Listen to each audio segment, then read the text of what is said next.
Alright, in this video, I'm going to break down some of the dumbest coaching decisions seen so far in the playoffs, knowing Nick Sirianni could easily end up on this list against the Rams.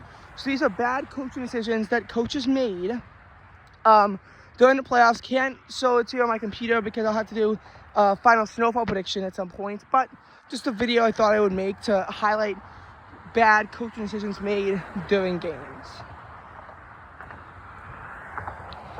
So, Texans-Chargers, the first playoff game, I didn't really think there were any decisions I thought were too dumb.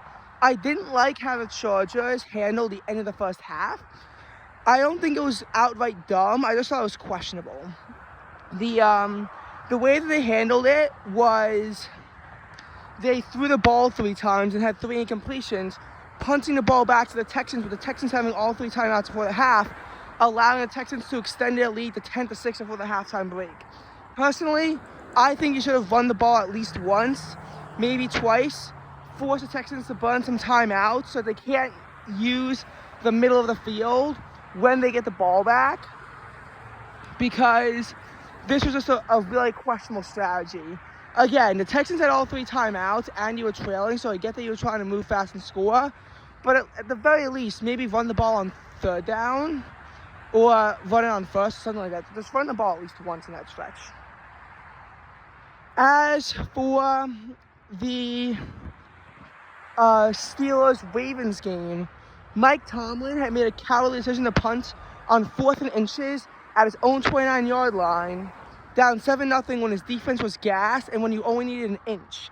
After, in the previous game, he went for it on 4th and 1 on his own 38, saying if you can't get a yard, you don't deserve to win the game. Well, he just proved that he did not deserve to win the game. The Ravens marched right down the field and scored a touchdown, because they always do that when you punt the ball back to them. And Mike Tomlin proved that he is a complete coward and that he cannot be a coach, at least for the Pittsburgh Steelers anymore. 6 consecutive playoff losses, 5 consecutive blowout losses in the playoffs, and none highlight his incompetence any more than that disastrous stretch right there. As for Broncos-Bills, I didn't really think there's anything that dumb, because, again, the game was a blowout, pretty much. I do think, though, that that Sean Payton's questionable clock management at the end, possibly the first half, possibly cost them a chance to get closer, forced them to settle for a 50-yard field goal, which they missed, making the score 10-7. And those yards matter when you have a questionable kicker in cold weather. Eagles-Packers, the way the Packers handled, having the ball down 9 points, so 2 scores, with 7 minutes left, I thought was stupid, but I'm an Eagles fan, so I won't complain about that. The Eagles also made some really dumb play calls, though, like calling a screen on 3rd and 5 when the Eagles are the worst screen team in the NFL. Like legitimately the worst screen team. Unsurprisingly, the play got blown up. Then they punted the ball on 4th and 5, which was even more questionable. Luckily, the Packers' offense stunk and it didn't end up mattering in the end, but that could have easily changed the flow of the game. Now, the nighttime game was Bucs-Commanders. I didn't really think there's anything too stupid in Bucs-Commanders. I just think that Todd Bowles is not a great head coach. Rams-Vikings, there was a lot of questionable stuff. The Vikings punted the ball at midfield on 4th and medium, down 24-3. They then punted on, granted it was 4th and 21, but punted down 27-9, so down 18 points in the 4th quarter. As in, you literally can't get 3 more possessions, so you have to go for it in that spot. Plus, in a way, the Vikings get, the Rams getting the ball at midfield is probably better, because at least they can't hold on to the ball as long, since there is a finite end to the drive. And then the 4th and 2 at midfield, I thought the decision to go for it down 17-3 was not stupid. I like that. But you can't throw the ball with Sam Darnold playing as bad as it is. You have to run the ball there. And getting 2 yards on a run is not hard. Instead, it turned into a 9-yard sack that allowed the Rams to score a touchdown right before the half. I think KLC coached a crap game.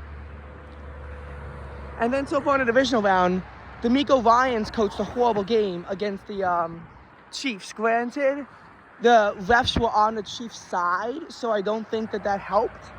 But kicking a 55-yard field goal, he shouldn't have done that.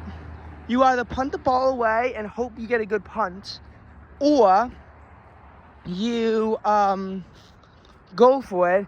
But kicking a 55-yard field goal in 23-degree temperatures and 11-degree wind chill, when kickers have been struggling this year, and when every kicker has regressed pretty much, yeah, that's stupid.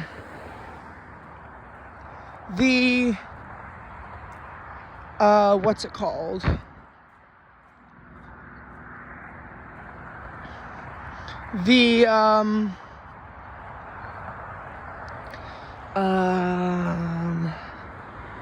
Crap. What's it called? The 4th and 10, not burning a timeout right before. I get that you're down 8 and you're at the Kansas City 40-yard line, so you want to go for it.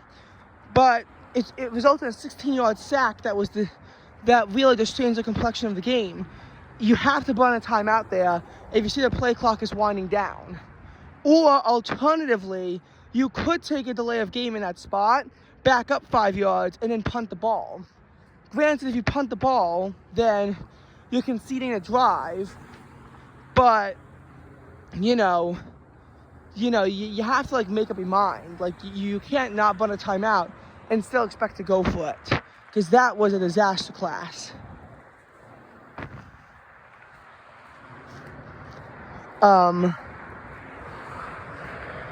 Now, as for Campbell, I think that's coordinators. What they did was pretty stupid, with some of their aggression on the trick plays and trying to get cute and taking advantage of the Lions. But I don't think anything that Campbell did himself was that dumb.